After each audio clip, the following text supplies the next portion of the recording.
Bismillah. Kami himbau para jamaah sekalian untuk mendekat ke meja kajian ya. Insyaallah sebentar lagi kajian kita akan segera dimulai dan para jamaah sekalian sudah bisa menyiapkan alat tulisnya ya agar kita bisa mendapatkan ilmu dengan baik, mencatat ilmu dengan baik ya. Kita dengarkan kajian dari Al Ustadz ya sambil mencatat ya faidah-faidah yang akan kita dapatkan nantinya. Ya, silakan. Insyaallah tidak mengganggu kamera ya. Bismillah. Assalamualaikum warahmatullahi wabarakatuh. Alhamdulillahirabbil alamin. Shalatu wassalamu ala asrofil anbiya'i wal mursalin wa ala alihi wa sahbihi ajma'in ma ba'd. Alhamdulillah senantiasa kita bersyukur atas nikmat dari Allah Subhanahu wa taala yang mana di malam hari yang berbahagia ini kita kedatangan guru kita, ustaz kita yakni Al Ustaz Abu Qatadah hafizahullah taala ya. Beliau datang dari Tasikmalaya ya. Berikut kami akan membacakan profil singkat beliau ya. Al Ustaz lahir di Ranca Ilat, pesisir selatan di Pulau Jawa, kemudian melanjutkan pendidikan dasar beliau di kampung halaman, ya. Lanjut studi di Libya, lalu kemudian melanjutkan ya, perjalanan menuntut ilmunya ke Darul Hadis Yaman, ya, di bawah bimbingan Al-Alama Al-Muhaddits Syekh Mukbil bin Hadi Al-Wadi'i rahimahullah dan para masyayikh lainnya. Ya, maka insyaallah di malam hari ini kita akan mendengar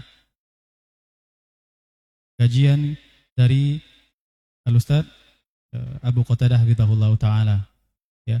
Kemudian untuk pertanyaan yang akan disampaikan oleh para jamaah bisa jamaah sekalian sampaikan melalui pertanyaan tertulis ya di secari kertas, nanti bisa dioper ke depan yang ada panitia di depan, silakan ya.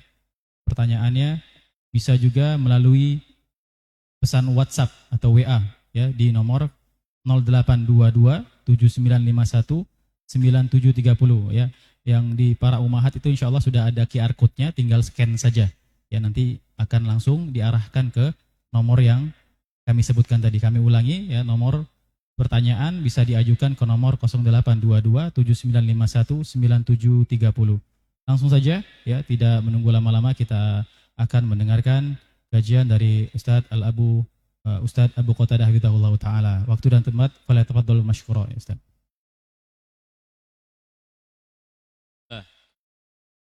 Assalamualaikum warahmatullahi wabarakatuh. Alhamdulillah hamdan katsiran thayyiban mubarakan fihi kama yuhibbu rabbuna wa yardah. Asyhadu an la ilaha illallah wahdahu la syarikalah wa asyhadu anna Muhammadan abduhu wa rasuluh. Wassalatu wassalamu ala Rasulillah wa ala alihi wa ashabihi wa man tabi'ahum bi isanin ila yaumidini amma ba'du. Ya ayyuhalladzina amanu taqullaha haqqa tuqatih wa la tamutunna illa wa antum muslimun. Kaum muslimin, para jamaah, para penuntut ilmu yang dimuliakan Allah Subhanahu wa taala, pemirsa MG TV dan para pendengar Radio Ridul Jannah di mana saya berada. Pertama, marilah kita untuk senantiasa bersyukur kepada Allah Subhanahu wa taala yang senantiasa menganugerahkan kepada kita banyak nikmat, terutama nikmat iman, nikmat Islam, nikmat kita berada di atas sunnah Rasulullah Sallallahu Alaihi Wasallam, dan nikmat sehat hingga pada kesempatan malam hari ini kita dapat berkumpul di masjid yang mulia ini. Yang kedua, rasa syukur terima kasih saya sampaikan kepada teman-teman dari Linggau Mengaji. Dan alhamdulillah pada kesempatan malam hari ini kita berada di Masjid Rawdatul Jannah. Saya dulu saya ke sini bukan di masjid ini, maksudnya ke Linggau tahun 2013 ya. 2012. Jadi udah ada 13 tahun yang lalu ya. Sekarang udah 2025. Alhamdulillah Allah Subhanahu wa taala memberikan taufik, hidayah dan kesempatan untuk bisa kembali ke tempat di tempat yang mulia ini. Judul yang kita akan bahas di malam hari ini berdasarkan apa yang disebutkan oleh panitia adalah ba'du qawaid fi da'wati ilallah, yaitu di antara bagian-bagian kaidah dalam berdakwah kepada Allah Subhanahu wa taala. Kaum muslimin jamaah yang dimuliakan Allah Subhanahu wa taala, pemirsa yang dimuliakan Allah Subhanahu wa taala, berdakwah kepada Allah adalah merupakan muhimmatur rusul. Berdakwah kepada Allah Subhanahu wa taala, menyeru manusia kepada Allah, menyeru manusia kepada Islam, ila tauhid, itu merupakan profesi kenabian. Artinya seluruh para nabi diperintahkan oleh Allah Subhanahu wa taala untuk berdakwah dan merupakan jalan para nabi, jalan para rasul. Bahkan Allah Subhanahu wa taala menjelaskan pada surah Yusuf bahwa tidaklah seseorang itu dikatakan sebagai pengikut nabi, seseorang tidak dikatakan sebagai pengikut Nabi Muhammad sallallahu alaihi wasallam sehingga ia berdakwah kepada apa-apa yang didakwahkan oleh baginda Nabi sallallahu alaihi wasallam. Allah berfirman, "Qul hadhihi sabili ad'u ilallah ala basiratin ana wa man ittaba'ani wa subhanallahi wa ma'ana minal musyrikin." Allah berfirman, "Qul," katakan wahai Muhammad, "hadhihi sabili," ini jalanku, "ad'u ilallah ala basiratin," aku menyeru kepada Allah ala basirah, ay ala ilmin wa hujatin wa barohin, yaitu menyeru kepada Allah dengan ilmu, dengan hujah, dengan argumentasi. Aku dan orang-orang yang mengikutiku. Kata-kata aku dan orang-orang yang mengikutiku, Imam Ibnul Qayyim memberikan komentar terhadap bagian dari makna ayat ini, bahwa seseorang tidak dikatakan sebagai pengikut Nabi, seseorang tidak dikatakan sebagai pengikut Muhammad sallallahu alaihi wasallam sehingga ia berdakwah seperti apa yang didakwahkan oleh baginda Nabi sallallahu alaihi wasallam. Karena Nabi dalam ayat itu dikatakan, "Ana wa man ittaba'ani," aku dan orang-orang yang mengikutiku. Kalau dakwah dikatakan sebagai profesi kerasulan, profesi kenabian, dan merupakan misi kenabian, maka sudah barang tentu amalan ini adalah amalan mulia, amalan yang paling agung. Bahkan berdakwah kepada Allah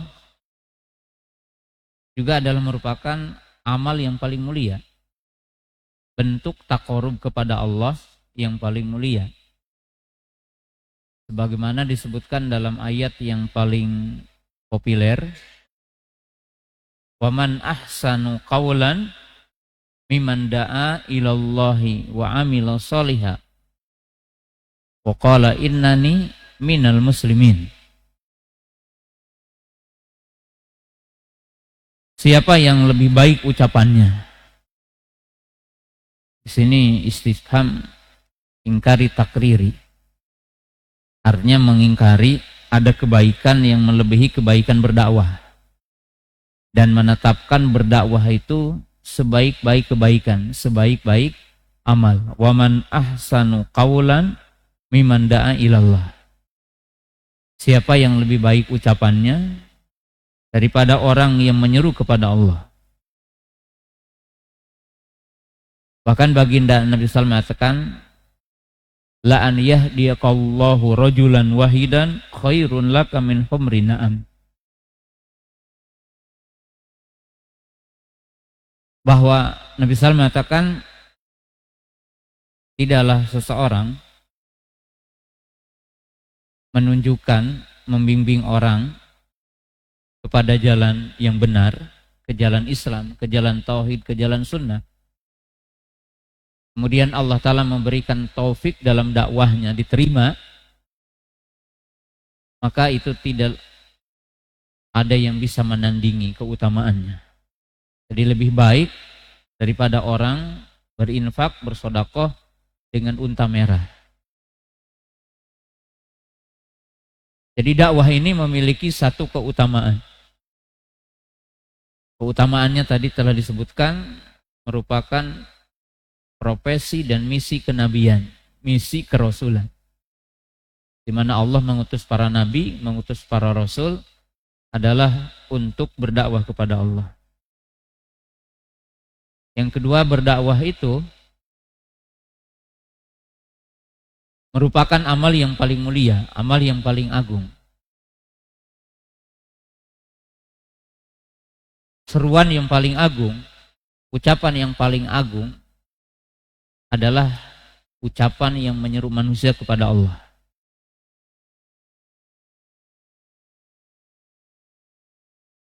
Kemudian berdakwah kepada Allah juga merupakan muhimmah hadihil ummah wa khasais hadihil ummah. Berdakwah kepada Allah juga termasuk urgensi dari umat ini dan merupakan kekhususan dari umat ini. Umat Islam dijadikan umat pilihan karena umat yang berdakwah kepada Allah. Umat yang menyeru manusia kepada kebaikan, umat yang melarang manusia dari keburukan.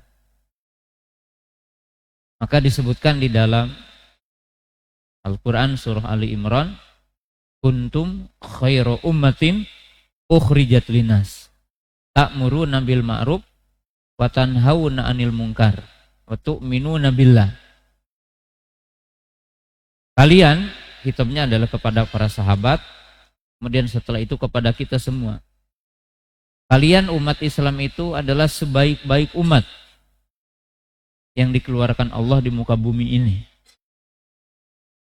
Kenapa menjadi umat pilihan? Kenapa menjadi umat terbaik?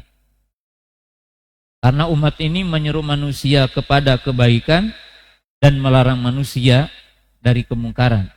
Dan mereka beriman kepada Allah Subhanahu wa Ta'ala. Maka berdakwah kepada Allah adalah min khasais hadhil ummah. Jadi merupakan kekhususan dari umat ini. Jadi umat ini diberikan kelebihan dari semua umat sebelumnya karena umat ini adalah umat dakwah, umat yang menyeru manusia kepada Allah Ta'ala, umat yang berdakwah.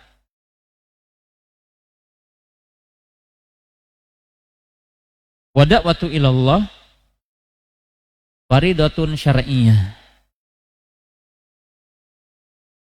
Berdakwah kepada Allah merupakan satu kewajiban syariah. Jadi berdakwah itu bukan profesi pekerjaan. Berdakwah ini bukan profesi biasa. Berdakwah ini bukan profesi seperti orang jadi dokter, insinyur,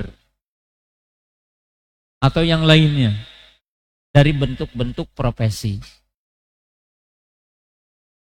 Tapi berdakwah kepada Allah ini adalah merupakan fardhu syar'iyyah, sesuatu yang Allah wajibkan, sesuatu yang Allah Ta'ala syariatkan kepada umat Islam, pada orang-orang muslim, pada orang-orang beriman. Fardhu syar'iyyah. Dengan itu Allah berfirman, Sebagaimana disebutkan dalam surah Ali Imran ayat sebelumnya, Allah Ta'ala berfirman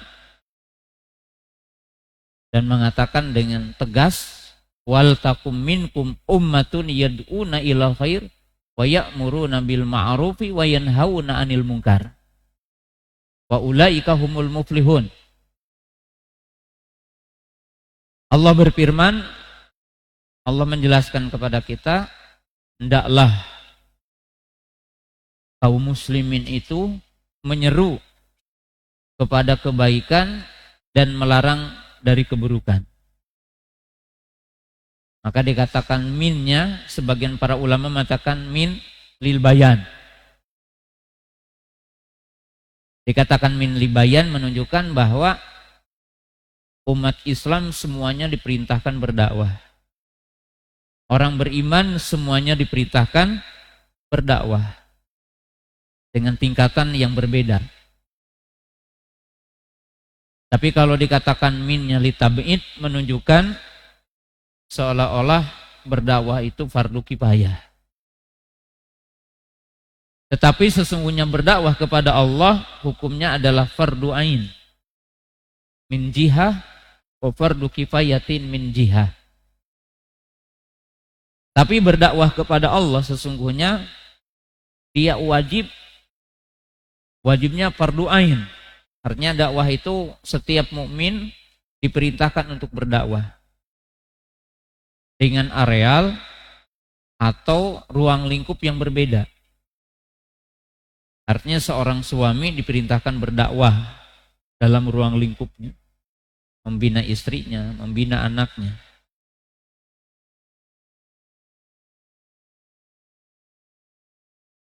Maka setiap mukmin ada kewajiban untuk berdakwah. Diperintahkan untuk berdakwah dengan seukuran kemampuannya, dengan ruang lingkupnya. Setiap mukmin diperintahkan berdakwah kepada Allah. Dan bisa dikatakan fardu kifayah dalam arti dakwah yang lebih dalam. Dakwah yang artinya adalah bayanul haq, iqamatul hujjah.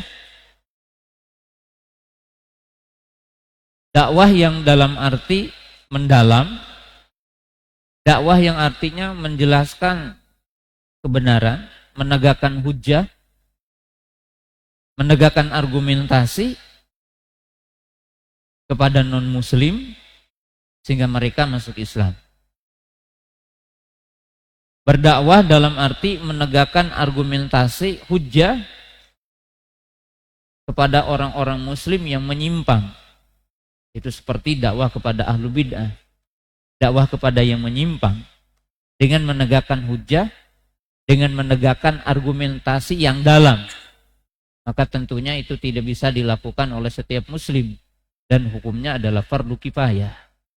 Artinya wajib untuk ulama, orang-orang alim, orang-orang yang memiliki ilmu. Dan ini adalah dakwah. Kaum muslimin jamaah yang dirahmati Allah Subhanahu wa taala. Jadi bisa dikatakan kaidah yang pertama bahwa dakwah dalam Islam adalah fardhu syar'iyyah. Dakwah itu kewajiban syar'i. Dakwah itu bukan profesi jadi penceramah.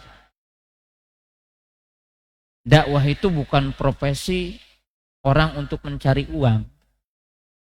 Jadi jangan dikatakan dakwah itu profesi dalam arti untuk mendapatkan uang, untuk mendapatkan amplop, untuk mencari kehidupan. Profesi dakwah. Karena dakwah itu bayanul haq, iqamatul hujjah. Dakwah ini adalah menyampaikan argumentasi, menyampaikan hujjah, menjelaskan dinul Islam, menjelaskan syariat Islam. Itu adalah dakwah. Maka pada siapa saja, ustadz, kiai atau apa saja. Dakwah itu bukan profesi, apalagi sampai dai seperti artis. Ya. Karena dalam ayat yang tadi dikatakan kul hadhihi sabili ad'u ilallah ala basiratin ana wa manitaba'ani wa subhanallahi wa ma'ana minal musyrikin. Itu kaidah yang sangat penting dakwah. Kemudian dakwah itu apa sih? Kalau tadi dikatakan dakwah itu fardhu syar'i, fardu. Yang kedua, dakwah itu apa sih dakwah? Dakwah itu ta'riful Islam wa targhibu lidduhui ilaihi wal amal bi muqtabahu. Apa sih dakwah? Dakwah ini tidak lepas dari 3 tahapan orang berdakwah.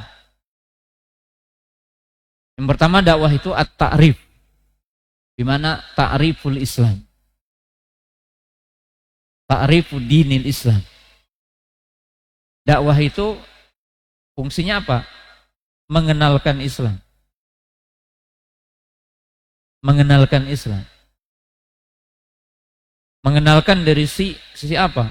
Mengenalkan dari sisi usul Islam.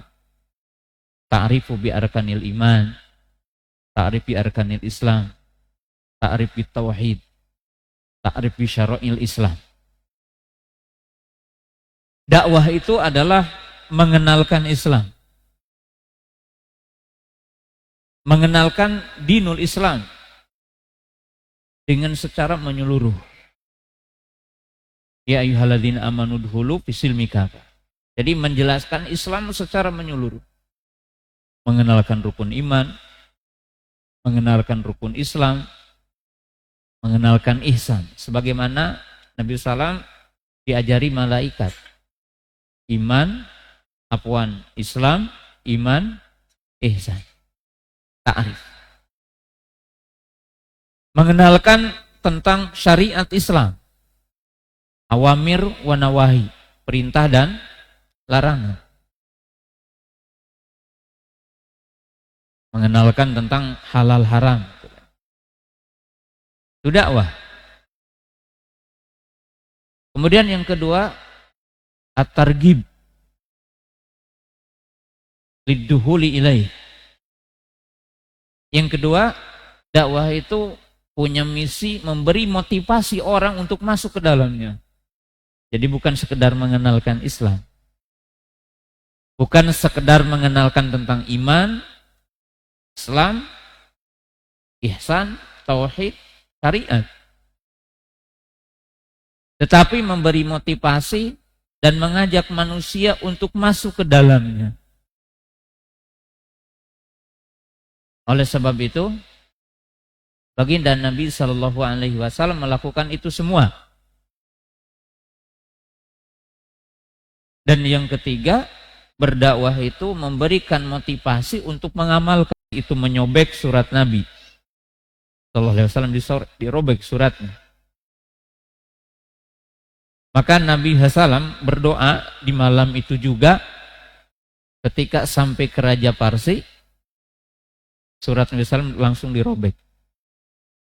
Lalu Jibril alaihissalam mewahyukan kepadanya bahwa Raja Parsi itu merobek suratnya. Maka Nabi SAW berdoa, Allahumma mazikhu kula mumazzak. Ya Allah, runtuhkan kerajaannya. Maka di malam itu juga rajanya itu dikudeta oleh saudaranya, dibunuh malam itu juga. Sehingga Parsi itu tidak ada kerajaan yang tersisa, beda dengan Raja Romawi. Dan isi dari dakwah itu apa? Isi dari surat Nabi SAW, Assalamualaikum ala man ittaba'al huda. Bismillahirrahmanirrahim. min Muhammad ibnu Abdullah Rasulillah ila azimir Rum. Assalamualaikum allamanitabalu. Apa isinya? Aslim taslam. Kemudian menulis ayat, ya ahlal kitab ta'alau ila kalimatin sawain bainana wa bainakum alla na'budu illallah wa la nusyrika bihi syai'ah. Lihat di situ bahwa baginda Rasulullah SAW berdakwah, menyeru dengan kata-kata masuk Islam maka kalian akan selamat. Jadi yang namanya dakwah itu ta'rif, mengenalkan apa itu Islam, apa itu dinul Islam, apa isinya gitu.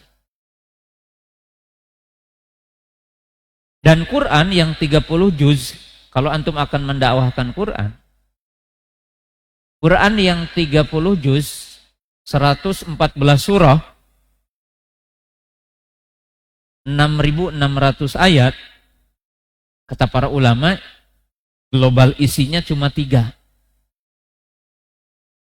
Yang pertama, isi Quran itu khobar, berita.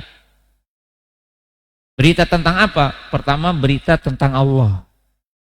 Namanya, sifatnya, rububiyahnya, keagungan Allah. Yang kedua, berita masa lalu. Berita tentang penciptaan alam, berita tentang para nabi, berita tentang para rasul, berita manusia yang lalu. Dan berita yang akan datang, alam kubur, arasatil kiamah, surga neraka, itu isi Quran. Maka mengenalkan Islam berarti mengenalkan Quran, yang isinya 1/3-nya berita,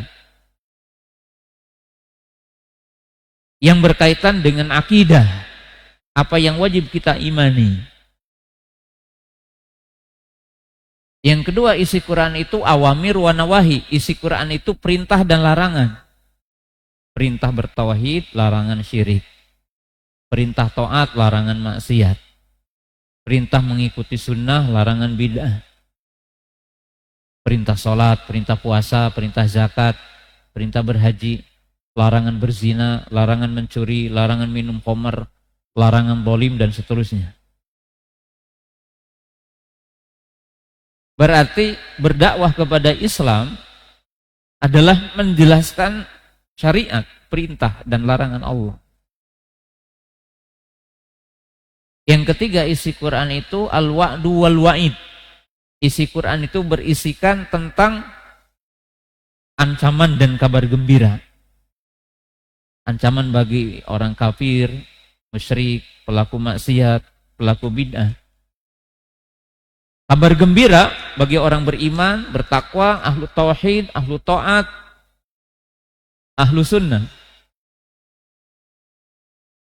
Maka berdakwah kepada Allah berarti menjelaskan isi Quran, menjelaskan isi sunnah, karena menjelaskan isi Islam. Yang kedua, dakwah itu berisikan targhib, yaitu ajakan, motivasi untuk masuk kepada Islam. Bukan sekedar kita menjelaskan, tapi ajakan, seruan. Jadi kalau antum mendakwahi istri, mendakwahi anak, bukan sekedar ceramah, tapi dakwah itu mengajak orang masuk dalam.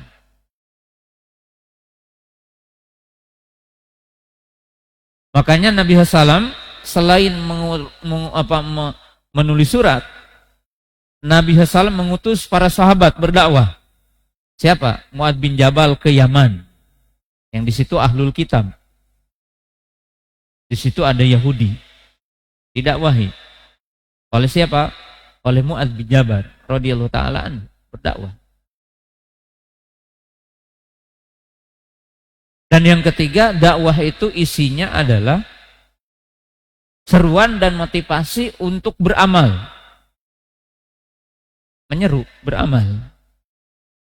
Dengan itu Nabi Shallallahu Alaihi Wasallam memberikan contoh-contoh sederhana dalam mengajari sahabat ridwanullahi ta'ala alaihim. Yaitu apa? Ketika Nabi Shallallahu Alaihi Wasallam menjelaskan sesuatu, maka Nabi SAW itu mesti memberikan motivasi untuk melakukan itu. Contoh, Nabi SAW mengatakan, "Idza dakhala ahadukum al-masjida fala yajlis hatta yarka rak'atain."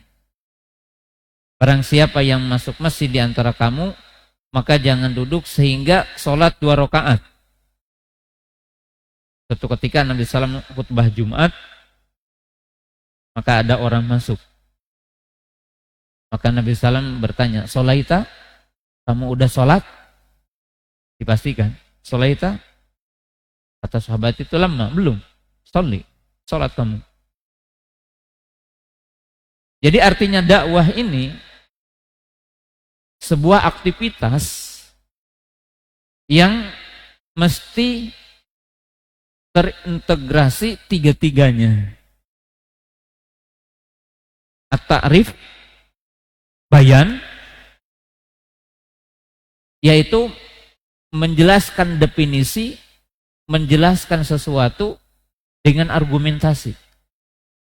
Yaitu tadi mengenalkan Islam, mengenalkan tauhid, mengenalkan iman, mengenalkan awamir wa nawahi, menerangkan tentang perintah Allah, larangan Allah. Yang kedua, dakwah ini motivasi untuk masuk, mengajak orang untuk masuk. Maka diistilahkan dakwah itu misioner. Kenapa? Karena punya misi. Punya misi. Maka berdakwah ini, kita, antum, saya, kata yang lingkupnya kecil, dakwah kepada istri, dakwah kepada anak, maka dakwah itu mesti dengan lisan muasir, dengan lisan yang memberikan pengaruh. Jadi dengan lisan memberikan pengaruh. Kenapa? Karena dakwah itu bukan sekedar ngasih tahu. Tapi dakwah itu memiliki makna mengajak untuk masuk, mengajak untuk mengamalkan. Dan itu hakikat dakwah. Dakwah kepada Allah Ta'ala. Dan ini adalah poin yang kedua.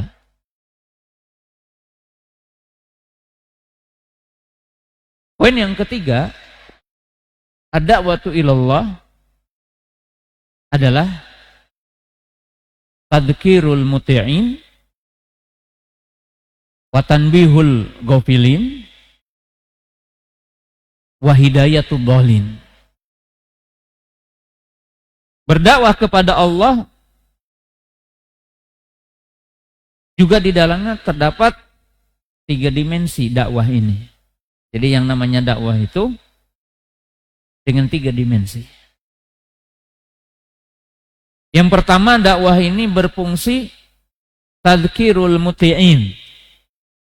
Jadi dakwah itu yang pertama adalah mengingatkan orang-orang taat. Jadi orang yang taat pun perlu didakwahi. Karena ada istilah dalam kaidah Islam itu asyai bisyai yudhkar. Artinya sesuatu yang kita udah tahu, ketika kita dikasih lagi tahu, maka akan mantap terhadap sesuatu itu. Maka para sahabat ridwanullahi ta'ala alaihi mengatakan, hayya nu'minu sa'ah. Mari kita beriman sesaat. Jadi ahlul masjid juga didakwahi. Ahlu ta'at didakwahi, ahli sunnah didakwahi, ahlu taqwa didakwahi dari sisi tazkir untuk mengingatkan. Mengingat. Contoh, kita akan masuk puasa Asyura. Di mana puasa Asyura itu kaifiahnya, cara kita puasa Asyura boleh memilih salah satu di antara yang tiga. Kata Imam Ibnu Qayyim rahimahullah ta'ala. Yang pertama, mencukupkan hari yang ke-10. Yang kedua, mengikutkan hari yang ke-9. Jadi 9, 10. Bagian para ulama mengatakan 9, 10, 11. Sum sauman qablahu wa sum yauman ba'dahu. Saum sehari sebelumnya, saum sehari setelahnya. Dan itu lebih menyelisihi ahlul kitab, katanya. Maka orang-orang mukmin kita, termasuk kita yang mungkin udah tahu hadisnya, diingatkan agar besok tidak lupa puasa. Karena akan menghapus dosa, pahalanya besar. Ya. Para bapak, para ibu yang suka sholat malam, terkadang juga perlu diingatkan akan pahala sholat malam. Setidaknya setiap malam jangan lewat minimalnya 3 rakaat gitu. Atau minimalnya 1 rakaat kita sholat. Kenapa? Orang yang beriman, orang yang taat pun perlu diingatkan, didakwahi, tadzkir. Yang kedua, dakwah itu apa? Tanbihul ghafilin. Tanbih. Memberikan peringatan khusus kepada orang-orang yang ghafil. Ghafil itu orang yang lalai. Orang yang lalai. Lalai dari ngaji, lalai dari taat, lalai dari sholat, terjerumus kepada maksiat. Maka diberikan peringatan secara khusus. Tanbihul ghafilin. Orang yang lalai. Diingatkan dengan tujuan hidup, diingatkan fungsi tubuh, diingatkan semuanya. Tanbihul ghafilin, orang yang lalai. Ya. Sebagian teman-teman kita umpamanya ngajinya cuma kalau ada ustadz dari luar. Ngajinya cuma tabligh akbar saja gitu. Diingatkan. Kalau takbil akbar itu cuma dapat sedikit sekali. Beda dengan antum rutin kajian. Belajar Umdatul Ahkam, belajar Bulughul Maram, belajar kitab tauhid, lain, urut gitu. Tapi kalau ada ustadz yang dari luar, ya, sangat sedikit ilmu.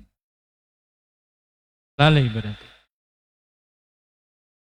Lalai dari sholat berjamaah, diingatkan. Yang ketiga baru ini lain, yaitu apa? Hidayatul dhalin.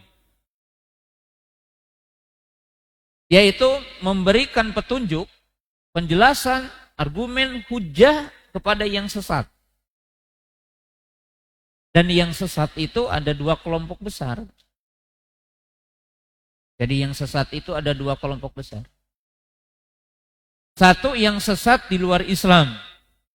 Dengan semua bentuk agama yang berbeda. Jadi di luar Islam. Yang kedua adalah orang yang menisbatkan kepada Islam, yang masih disebut ahlul kiblah gitu. Tapi menyimpang. Khawarij,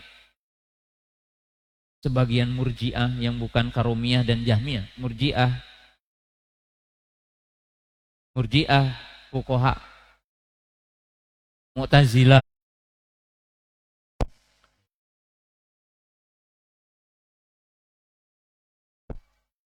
Cek.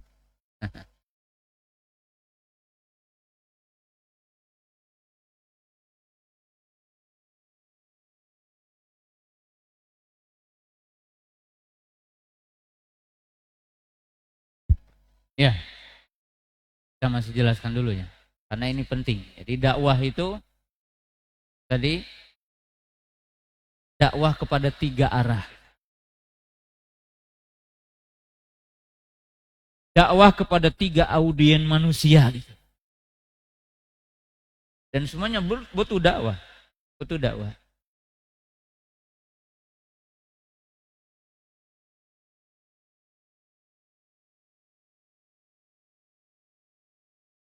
Berikutnya, kaidah yang keempat, dalam kaidah kita berdakwah kepada Allah,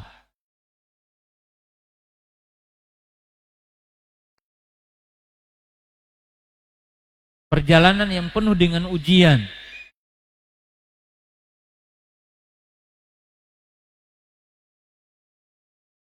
Oleh sebab itu kata para ulama, tidak ada satu perjalanan yang membutuhkan kepada nilai kesabaran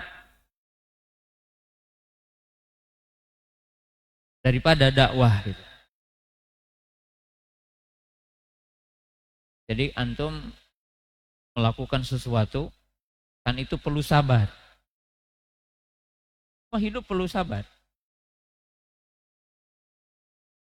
Tapi tidak ada satu nilai interaksi hidup, perjalanan menuju Allah, perjalanan menuju keriduan Allah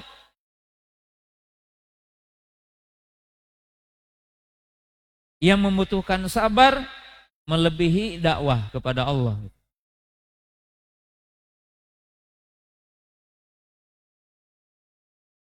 Oleh sebab itu kaum muslimin, pemirsa yang dimuliakan Allah Ta'ala,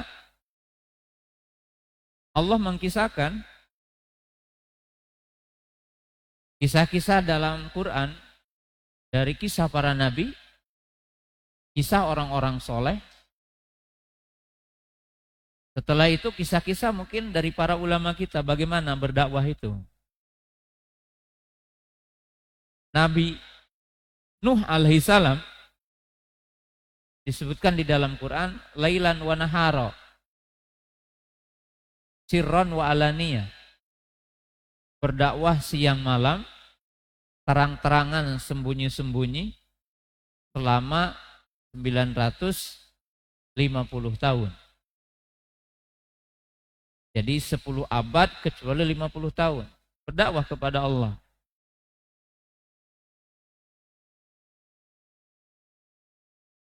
Endingnya apa? Salah satunya anaknya tidak menerima dakwahnya. Anaknya tidak menerima dakwahnya.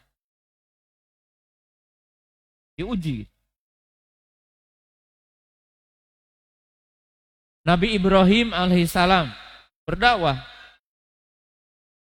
dengan berbagai argumentasi, dengan berbagai hujah yang disampaikan oleh Nabi Ibrahim alaihissalam, tapi orang yang terdekatnya tidak masuk Islam, tidak menerima dakwah Nabi Ibrahim alaihissalam, yaitu bapaknya. Sholat dulu. Azan ya, fadhol. Yang azan dulu.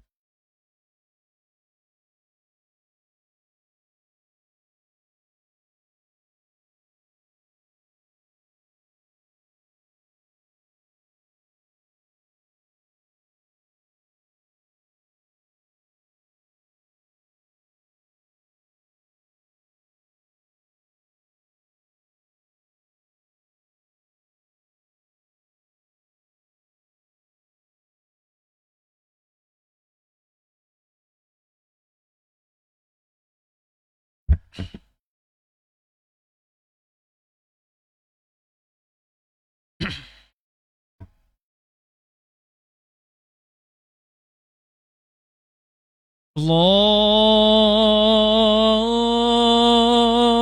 Akbar, Allahu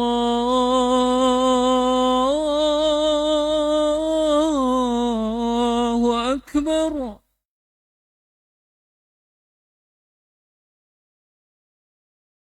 Allahu Akbar, Allahu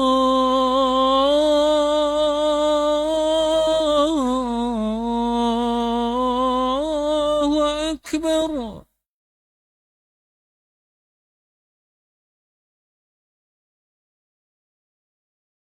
أشهد أن لا إله إلا الله.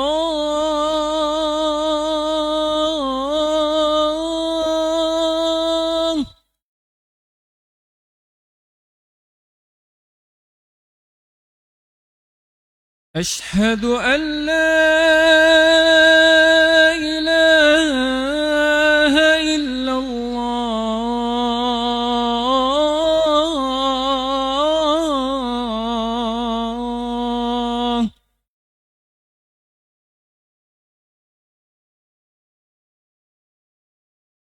أشهد أن محمد رسول الله.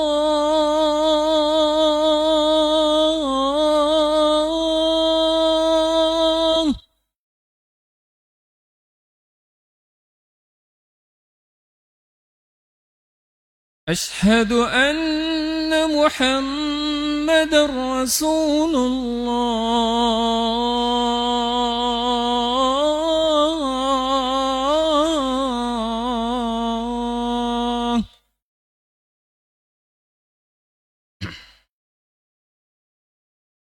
حي على الصلاة.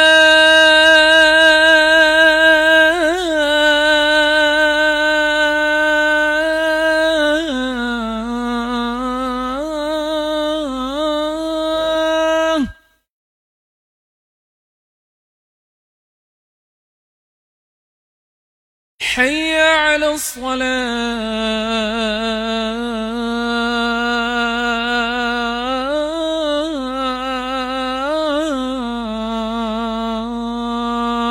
الصلاة.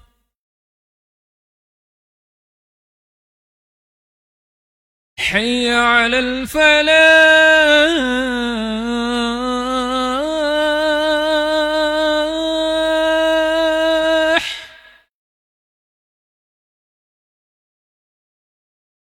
حي على الفلاح.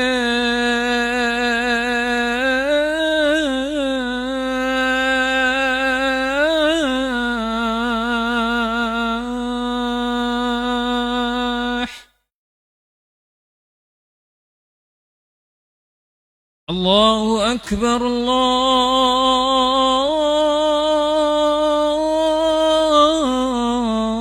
الله أكبر. لا إله إلا الله.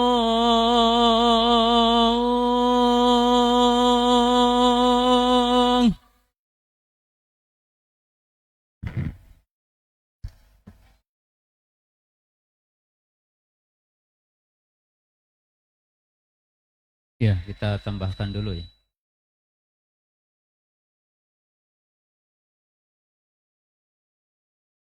Ya, kaum muslimin, jamaah yang dimuliakan Allah Subhanahu wa taala.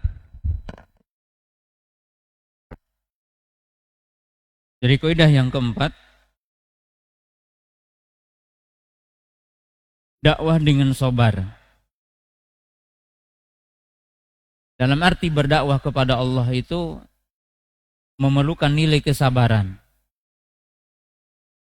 Sehingga para ulama mengatakan tidak ada bentuk amalan dan bentuk interaksi dalam taat kepada Allah yang memerlukan nilai kesabaran melebihi dalam nilai kita berdakwah kepada Allah Ta'ala.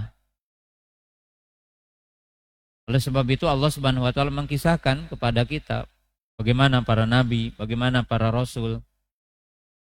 Seperti tadi dikatakan Nabi Nuh alaihissalam berdakwah 950 tahun. Jadi bayangkan kalau dibandingkan dengan kita, antum saya berdakwah, tidak ada apa-apanya dengan para nabi. Bagaimana Nabi Ibrahim alaihissalam berdakwah, dibawa ke kerajaan, dibakar, dan diuji dengan istrinya, ditinggal, diuji anaknya harus disembelih, dakwah kepada Allah Ta'ala. Dengan itu ada sejumlah ayat yang Allah Ta'ala memberikan peringatan dakwah, sabar dakwah. Allah Ta'ala berfirman, fasbir li hukmi rabbika wala takun ka sahibil hud idnada wa huwa makdum.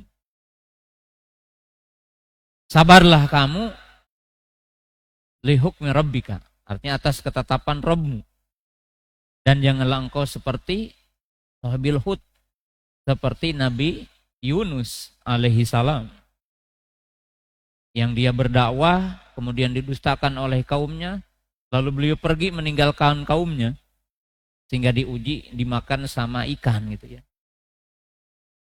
Jadi Allah Ta'ala memberikan contoh bagaimana berdakwah itu. Bagaimana ketika kita ditolak? Bagaimana ketika kita tidak dipenuhi dakwah kita?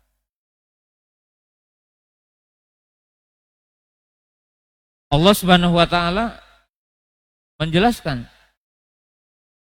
dengan ayat fasbir ala ma yaqulun wahjurhum hajran jamila, bahwa seorang dai berdakwah mungkin dapat tuduhan, ucapan-ucapan yang tidak menyenangkan, fitnah. Lalu Allah berfirman dengan perintah wasbir ala ma yaqulun. Nabi SAW dituduh syair, dituduh majnun, gila, syair, dituduh sebagai dukun. Lalu Nabi SAW diperintahkan sabar atas itu semua. Kalau antum baru dituduh dengan istilah Wahabi atau apa gitu ya.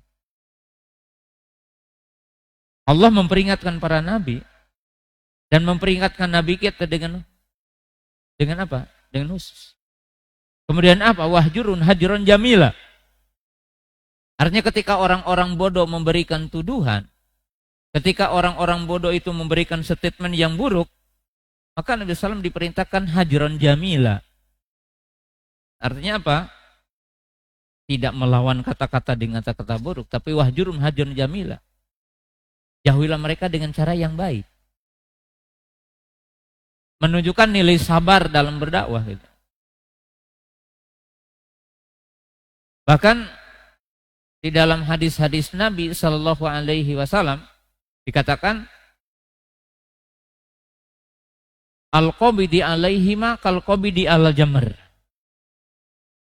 Di akhir zaman orang-orang yang komitmen kepada Islam, komitmen kepada sunnah, itu bagaikan orang yang memegang bara api gitu ya. Menunjukkan tantangannya akan berat.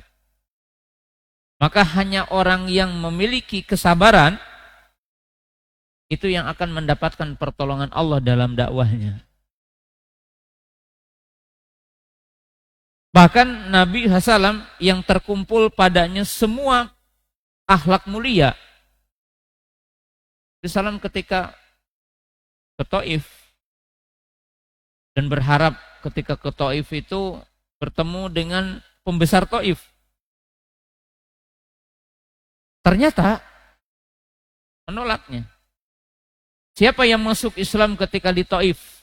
Adas, tukang kebun. Jadi ketika ke Taif, itu bukan saudagarnya yang masuk Islam pertama. Bukan orang-orang hartawannya. Dan bukan orang-orang pentingnya ketika Nabi SAW dakwah ke Taif. Yang menerima Islam waktu itu adalah Adas. Tukang kebun, tukang jaga kebun anggur. Dan Adas itu kan ketika Nabi SAW itu dilempari kemudian keluar darah, masuk ke kebun anggur, kemudian Adas ngasih anggur. Kemudian Nabi SAW ketika akan makan anggur, bismillah. Baca bismillah. Kata Adas, gak ada katanya orang sini yang berzikir dengan zikir ini. Seingat saya dia punya sejarah, tahu sejarah tentang Nabi Yunus ibnu Matta. Lalu Nabi SAW mengatakan, hada akhi, ini saudaraku dalam kenabian. Maka di saat itulah Adas masuk Islam. Ternyata terkadang teman-teman yang dimuliakan Allah Ta'ala, orang masuk Islam bukan dengan hujah yang hebat. Tidak dengan hafalan Quran. Saya keliling Indonesia sampai ke tempat terpencil di Papua. Ada dokter melebihi kita bersama, memasukkan Islam dari orang-orang sana, Papua.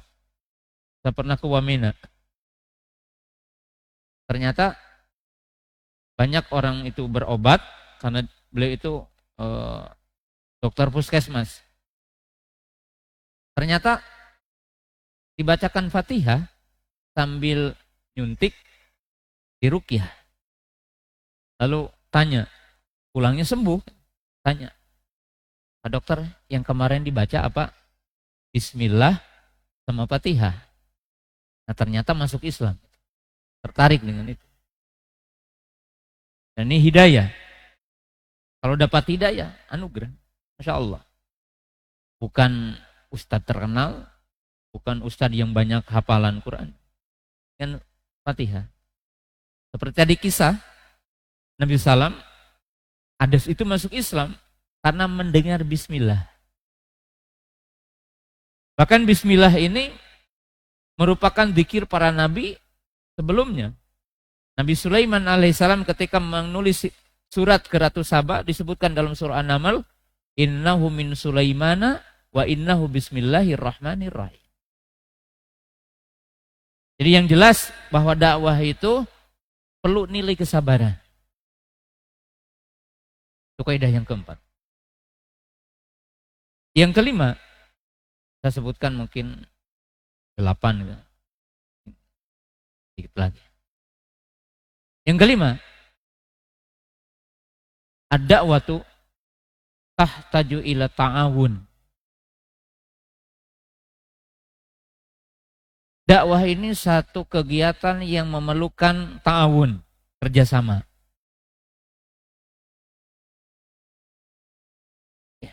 Walaupun dakwah fardiyah ada, dakwah individu.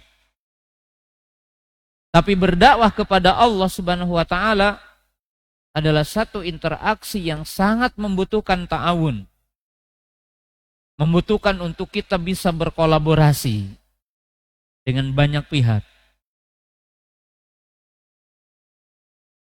Lihatlah, Allah Subhanahu wa taala mengkisahkan seorang nabi yang nabi itu diberikan hujah berupa wahyu. Ya, kita tahu Nabi Musa diberikan apa? Suhuf Musa. Diberikan apa? Taurat. Diberikan kekuatan. Nabi Musa kuat. Ninju 1 kali, kolef. Langsung ke kuburan. Batu yang diangkat oleh pemuda-pemuda Bani Israel, oleh 100 orang, sama beliau diangkat sendiri. Ketika batu itu dijahilin oleh pemuda-pemuda Bani Israel, dan di situ ada pengembala, putrinya Nabi Syu'aib alaihi salam, minta bantu kepada Nabi Musa, dipindahin sendiri. Tapi ketika beliau berdakwah dan akan mendatangi Fir'aun laknatullah, Nabi Musa meminta kepada Allah agar ada teman.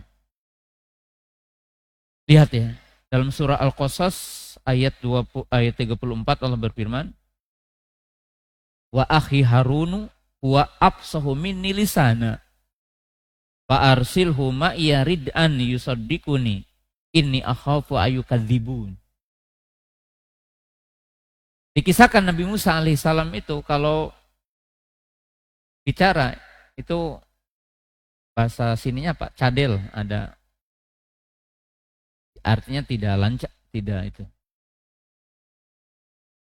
Dan ini akan menyampaikan hujah, menyampaikan argumentasi kepada siapa? Fir'aun laknatullah. Maka Nabi Musa meminta kepada Allah, fa'arsilhu ma'iyya. Allah, ya Allah, utus bersamaku Harun katanya. Dan Nabi Harun alaihissalam memiliki satu kelebihan, absahu minni lisana. Jadi Nabi Musa memiliki kuah jasadiyah, dan Nabi Harun memiliki kuah lisan. Lisan musik, lisan. Dalam ayat ini memberikan faidah yang sangat agung, bahwa berdakwah kepada Allah, dai, ustadz tidak boleh sendiri berdakwah itu. Berdakwah mesti ta'awun. Kenapa? Karena bebannya berat dakwah ini. Dakwah ini jangkauannya luas. Saya akan jelaskan kaidah ke-6, ke-7 supaya nyatu dengan ini. Catat. Ada waktu su'at.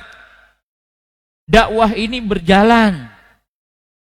Dakwah ini menjangkau. Dakwah ini mendatangi. Dakwah ini bukan didatangi. Dakwah itu bukan diundang. Walaupun saya hari ini memang saya diminta ke sini.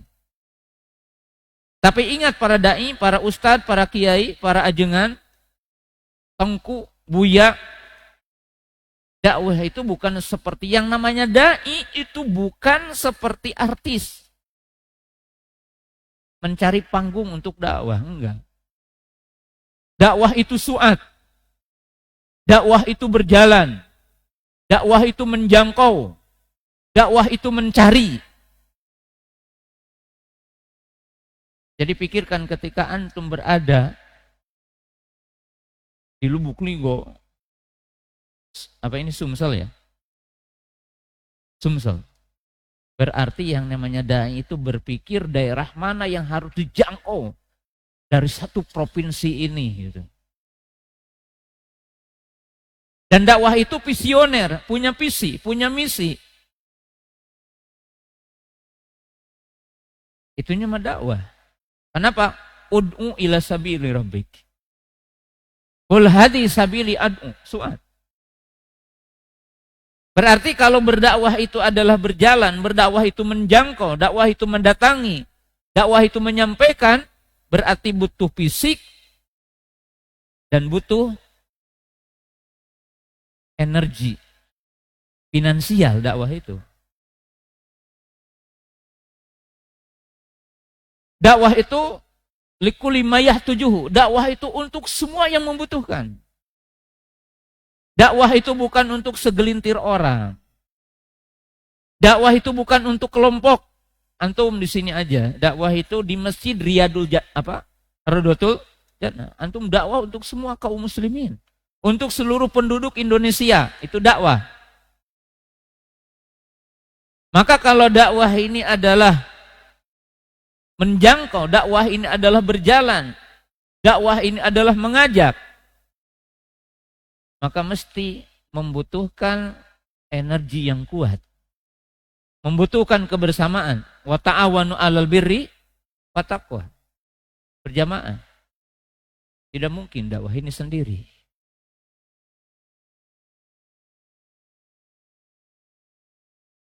Jadi ini sangat penting dakwah itu. Dakwah itu mesti ta'awun. Kita hari ini coba dakwah dengan ta'awun. Contohnya, kasih contoh aja. Ada 4 orang. 1 dai yang punya hujah. 2, ada orang yang punya harta. Gimana punya harta dengan orang yang berdakwah? Coba antum kalau mau keliling satu provinsi Sumsel, berapa butuh dana untuk berjalan kita ke ujung kota-kota provinsi ini. Apalagi kalau kita berbicara dari Sabang sampai Merauke gitu. Yang ketiga, sekarang dakwah ini dengan multimedia. Butuh televisi, butuh radio, butuh YouTube. Semuanya. Orang yang ahli IT bisa bagian dari dakwah. Kata orang yang bukan memiliki ilmu, bukan yang memiliki harta, tidak memiliki keahlian tertentu yang bisa berkontribusi untuk dakwah.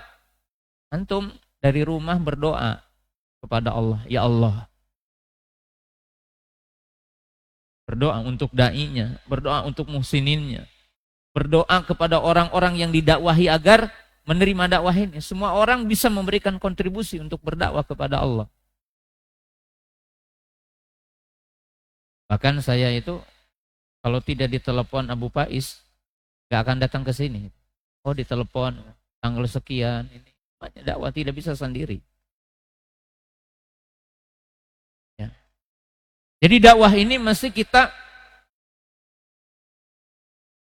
berjamaah dan iltizam dengan jamaah ini.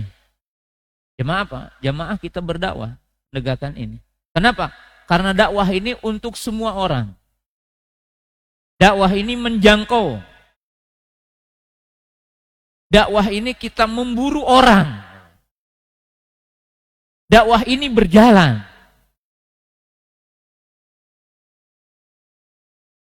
Karena tidak ada jihad hari ini yang melebihi jihad dalam berdakwah kepada Allah Subhanahu wa taala.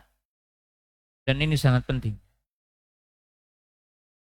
2 poin berikutnya sebagai penutup, ya. Dakwah kepada Allah takunu bil basirah. Dakwah kepada Allah mesti dengan basirah, mesti dengan ilmu. Tapi kenapa di dalam Quran dikatakan basirah bukan dengan ilmu? Kata para ulama, basirah ini nilai kedalaman ilmu. Bukan sekedar memiliki ilmu, tapi basirah.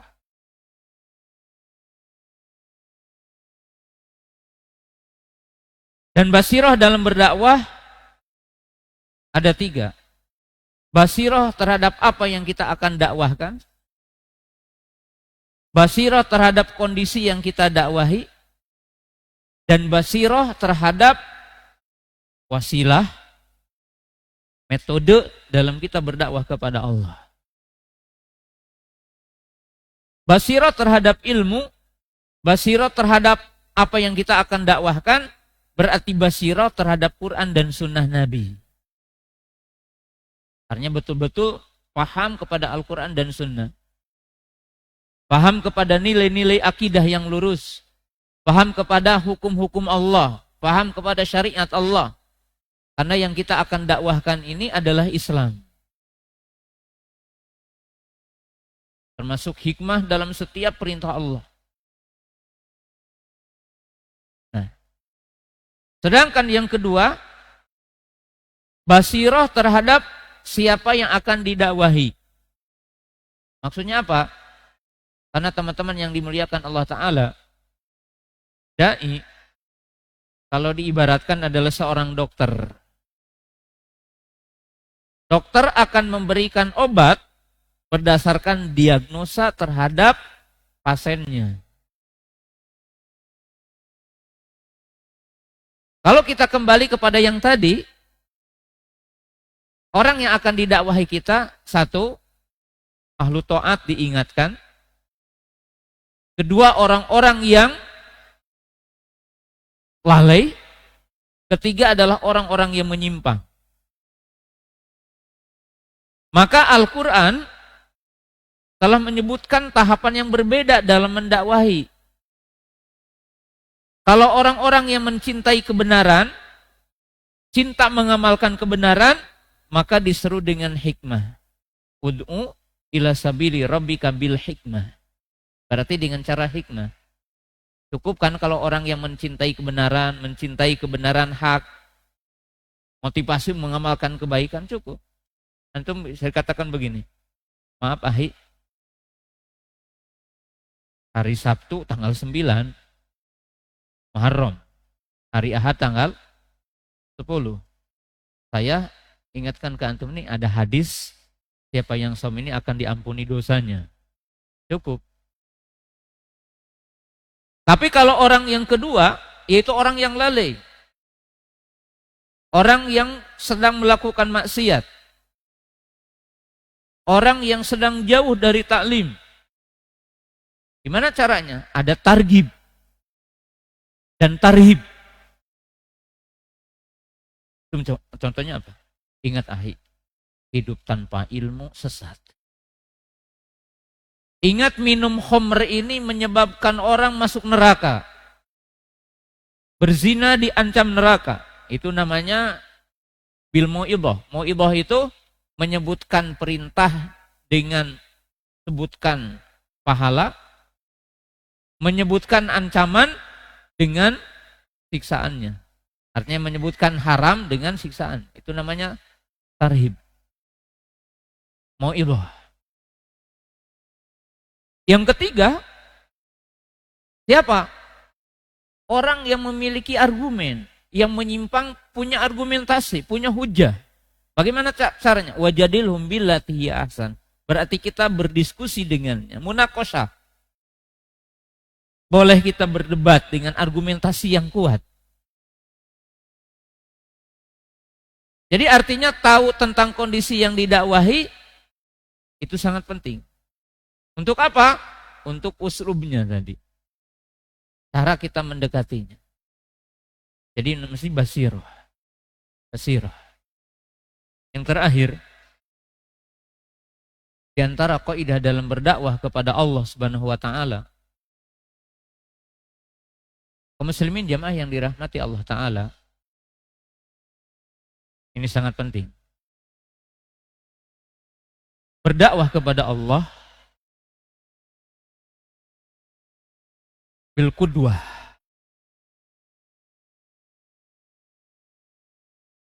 Bil akhlaqil karimah. Berdakwah kepada Allah adalah dengan suri tauladan. Dengan menunjukkan akhlak yang mulia. Nah, kaum muslimin, jamaah yang dimuliakan Allah Subhanahu wa taala, kalau kita lihat dalam dunia nyata, banyak orang bahkan hari ini pindah agama karena bentuk kebaikan dari seseorang. Mungkin sejumlah orang bisa keluar dari Islam karena supermi. Karena ketika sakit diantarkan ke rumah sakit.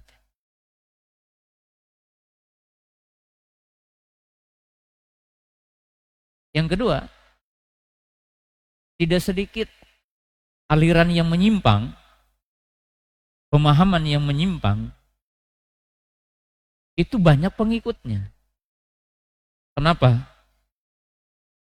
Karena menampilkan akhlak yang mulia, yang merupakan akhlak yang disepakati oleh banyak orang. Nilai keadilan, nilai kejujuran, empati, berbagi, wajah berseri. Gitu.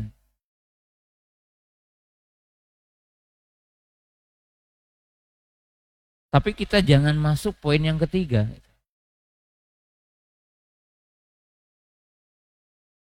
Begitu banyak orang menyampaikan kebenaran, tapi pendengarnya lari gitu. Kenapa? Karena tidak menampakkan akhlak yang mulia. Wajahnya ketika ketemu tidak berseri. Tidak menampilkan yang tiga. Badlun nada, kaful adha, bawasatul wajhi indaliko. Ketika tetangganya sakit nggak pernah nengok gitu. Ketika tetangganya butuh makan nggak pernah. Kenapa? Oh, nggak semanhaj kata.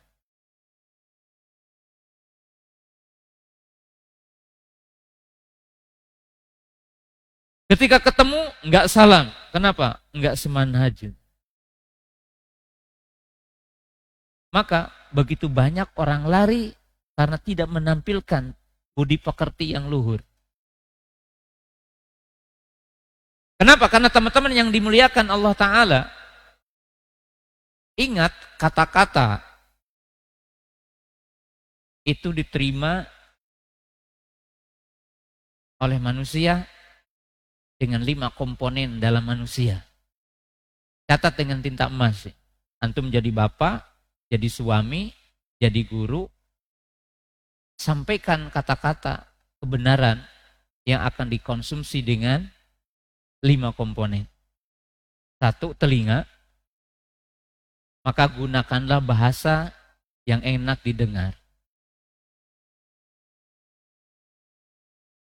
Kalau ada kalimat yang enak didengar, gunakan kalimat yang enak didengar. Ketika menyampaikan kebenaran. Yang kedua, diterima dengan mata. Ketika yang menyampaikannya mengamalkannya. Ketika yang menyampaikannya terlihat nilai keadilan, nilai kejujuran, nilai empati. Maka matanya akan lebih mudah. Yang ketiga, nilai sentuhan hati. Yang keempat, nilai masuk akal. Sisanya panca indera. Saya akan akhiri dengan satu contoh. Ketika ada anak muda nih, Nabi SAW duduk seperti ini dengan sahabat, tiba-tiba ada orang muncul dari pintu masjid, Muhammad, saya ingin masuk Islam, tapi tetap aku ingin berzina. Boleh enggak saya masuk Islam tapi tetap berzina? Maka sejumlah para sahabat menghardiknya, akan mengeluarkan orang itu. Tapi Nabi SAW mengatakan, dekatkan dia di sampingku. Maka dipanggillah pemuda itu dan duduk di samping Nabi SAW. Lalu Nabi SAW tidak bengis. Kamu dasar orang goblok atau apa gitu. Sama sekali tidak mengeluarkan kata-kata itu. Tapi Nabi SAW mengatakan, benar kamu yang tadi bilang kamu ingin masuk Islam tapi ingin tetap berzina? Iya. Lalu Nabi SAW berdialog nih dengan semua komponen tadi. Kata Nabi SAW, kamu punya ibu? Punya. Punya saudara perempuan? Punya. Punya bibi? Punya. Lalu Nabi SAW berkata, bagaimana kalau orang tuamu dizinahi orang? Kamu setuju? Kamu ridho? Dia mengatakan tidak. Aku adalah jaminannya, kalau bisa aku membunuhnya. Apa kamu ridho kalau kakak atau adik kamu dizinahi orang? Ya tidak setuju. Bagaimana kalau bibi kamu? Dia mengatakan tidak setuju. Lalu Nabi SAW di situ masuk. Kalau kamu tidak setuju, maka demikian juga orang-orang lain tidak menyenangi kamu ketika kamu menzinahi. Lalu Nabi SAW menyentuh hatinya, berdoa, Allahumma gfir danbah, wa tahhir qalbahu, wa hassin farjahu. Ya Allah, ampuni dosanya. Ya Allah, bersihkan hatinya. Ya Allah, jaga farajnya.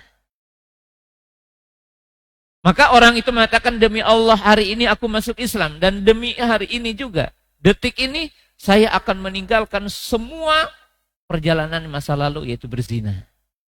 Sampai dikisahkan pemuda itu tidak pernah masuk ke pintu yang suka masuk wanita di situ. Nah, berarti di sini menunjukkan bahwa berdakwah itu dengan hujah, argumentasi. Argumentasi yang masuk akal. Argumentasi yang masuk hati. Argumentasi yang enak di telinga. Tidak demikian. Kamu kampungan, kamu goblok umpamanya. Kamu tolol, kamu tidak ngerti. Bagaimana mungkin masuk Islam berzina? Islam tidak menggunakan kalimat itu. Memilih kalimat yang enak didengar. Dan nampak pada diri Nabi SAW akhlak. Akhlak dari kata-kata, akhlak dari sikap. Dan itulah menjadi wasilah Nabi SAW diterima dakwahnya.